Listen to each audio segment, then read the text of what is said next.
Hello students, આજે આપણે જોઈશું ધોરણ 5 યુનિટ 3 ટ્રાવેલ ટાઈમ. એમાં એક્ટિવિટી 4A. એમાં એક દરિયાકાંઠાનું ચિત્ર આપેલું છે. તેમાં એક કુટુંબ દરિયાકાંઠે આવ્યું છે તેની વાત છે. ચાલો આપણે સાંભળીએ અને શીખીએ. ચાલો શરૂ કરીએ. Look at this picture. આ ચિત્ર જુઓ. There is the seashore. તે દરિયાકાંઠો છે. નેહાબેન ઇઝ ગોલુઝ મધર. નેહાબેન ગોલુના માતા છે. આ કુટુંબ કોનું છે? ગોલુનું છે. ગોલુના કુટુંબમાં નેહાબેન ઇઝ ગોલુઝ મધર. નેહાબેન ગોલુના માતા છે. રોહિતભાઈ ઇઝ ગોલુઝ ફાધર. રોહિતભાઈ ગોલુના પિતા છે. Pinku is Golu's sister. પિંકુ ગોલુની બહેન છે. રોહિતભાઈ હેઝ અ ન્યૂઝપેપર.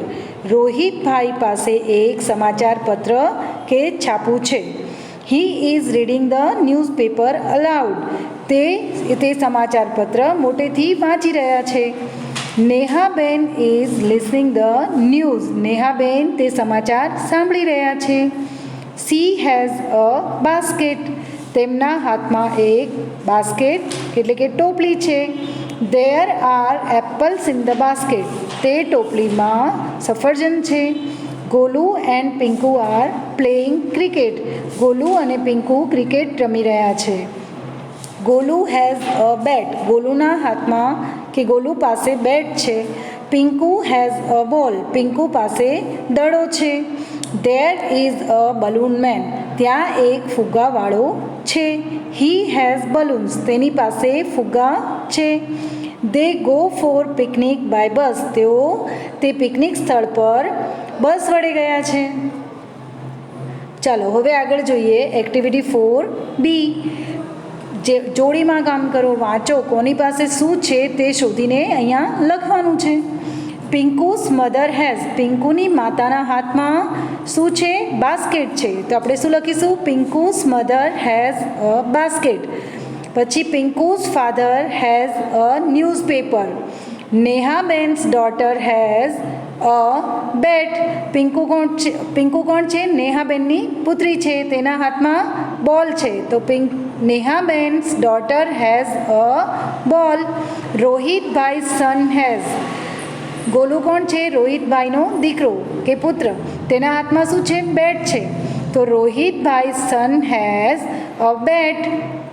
હવે એક્ટિવિટી 4Cમાં આપણે શું લખવાનું છે કે જે આ ફકરો આપ્યો છે એની અંદર નીચે આપેલા શબ્દો જેમ કે has, is, mother, Golu's, their, Pinku, she, are, એ બધા કેટલી વાર એવા શબ્દો કેટલી વાર આવ્યા છે તે લખવાના છે.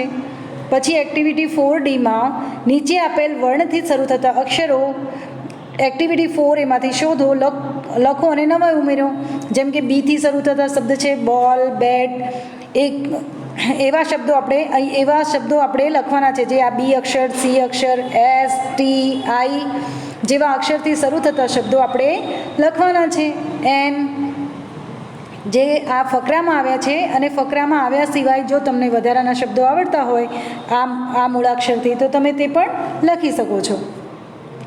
હવે જુઓ એક્ટિવિટી 4E. નીચે જે ફકરો વાંચ્યો આપણે એના આધારે પ્રશ્નના જવાબ લખવાના છે. તો હુ હેઝ અ બેટ. કોની પાસે બેટ છે? તો ગોલુ પાસે બેટ હતું ને, તો આપણે લખીશું Golu has a bat. Who is Golu's mother. ગોલુની માતા કોણ છે? તો નેહાબેન ઇઝ ગોલુઝ મધર. હવે આપણે લખીશું પ્રશ્ન નંબર 3. What is Pinku's mother's name. પિંકુની માતાનું નામ શું છે? તો પિંકુની માતાનું નામ નેહાબેન હતું ને, એટલે આપણે લખીશું પિંકુસ મધર્સ નેમ ઇઝ નેહાબેન. પછી છે ઇઝ પિંકુ ગોલુઝ કઝિન. શું પિંકુ ગોલુની કઝિન એટલે કે પિતરાઈ છે? ના, તેની પિતરાઈ નથી, એની બહેન છે. તો આપણે અહીંયા લખીશું નો, શી ઇઝ નોટ. પ્રશ્ન 5. Who has a newspaper. કોના હાથમાં સમાચાર પત્ર છે? તો આપણે લખીશું રોહિતભાઈ હેઝ અ ન્યૂઝપેપર. રોહિતભાઈ પાસે સમાચાર પત્ર છે. પ્રશ્ન નંબર 6.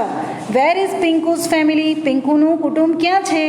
તો આપણે જોયું ને પિંકુનું કુટુંબ ક્યાં છે. પિંકુનું કુટુંબ દરિયાકાંઠે છે. તો આપણે લખીશું Pinku's family is at the seashore.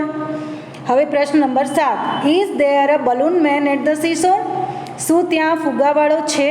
તો આપણે લખીશું yes, there is a balloon man at the seashore. હવે એક્ટિવિટી 4 એમાં વિધાનો ખરા છે કે ખોટા તે લખવાનું છે. તો ચલો. 1. Nehaben is Pinku's sister. Nehaben is Pinku's sister. શું નેહાબેન પિંકુના બહેન હતા? ના, એ એના માતા હતા. તેથી આ વિધાન કેવું બને છે? ખોટું. તો આપણે અહીંયા લખીશું false. 2. Golu is Pinku's brother. Golu પિંકુનો ભાઈ છે. એ વાક્ય સાચું છે, વિધાન સાચું છે, તો આપણે લખીશું true. Rohitbhai has a magazine. શું રોહિતભાઈ પાસે મેગઝીન હતી? ના, એમની પાસે ન્યૂઝપેપર હતું. તો આપણે લખીશું આ વિધાન શું છે? ખોટું છે, તો આપણે લખીશું false. 4. They are at the seashore. તેઓ ક્યાં હતા? દરિયાકાંઠે હતા. તો આ વિધાન સાચું છે, તેથી આપણે લખીશું true. 5th. There is a balloon man in the picture. ચિત્રમાં એક ફુગ્ગાવાળો છે. હા, એ વિધાન સાચું છે, તો આપણે અહીંયા લખીશું true. 6. There is no water in the picture. દરિયાકાંઠે પાણી ન હોય એવું હોય? દરિયાકાંઠો છે એટલે તો પાણી છે, પણ આમાં લખ્યું છે there is no water in the picture. ચિત્રમાં પાણી નથી. તો આ વિધાન કેવું બને છે? ખોટું. તો આપણે અહીંયા લખીશું ફોલ્સ.